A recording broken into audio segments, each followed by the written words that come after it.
কি গো, মেয়ের বিয়েটা নিয়ে কিছু ভাবলে তুমি? বাকি সব হয়ে যাবে, শুধু সোনাটা। ভাবছি বাড়িটা বন্ধ দিয়ে সোনার ব্যবস্থাটা করে নিই। না বাবা, এই বাড়িটাই তো তোমাদের শেষ সম্বল। আর তাছাড়া ওরা তো কিছু চায়নি, আমি ইনভিটেশন করেই বিয়ে করলাম। না মা, ওভাবে হয় না। তাছাড়া সবকিছুর একটা শুভ অশুভ বলে জিনিস আছে।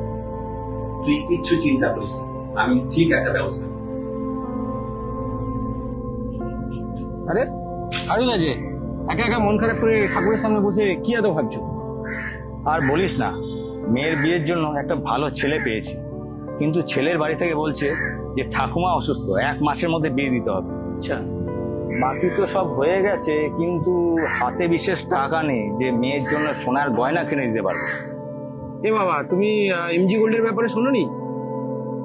কি বল? আরে ওখানে তো অফার দিচ্ছে যে এখন সোনা নিন, পরে টাকা দিন। তাই নাকি? হ্যাঁ, তো বিয়ের সময় সোনাটা নাও, পরে আস্তে আস্তে টাকা দিও। সত্যি? হ্যাঁ, আরে এ তো খুব ভালো কথা। তুমি কোনো চিন্তা করো না, সুন্দরভাবে মেয়ের বিয়ে হবে। আর আমাকে ইনভাইট করতে কিন্তু ভুলবে না। নিশ্চয় নিশ্চয়, থ্যাংক ইউ ভাই, থ্যাংক ইউ। একদম একদম।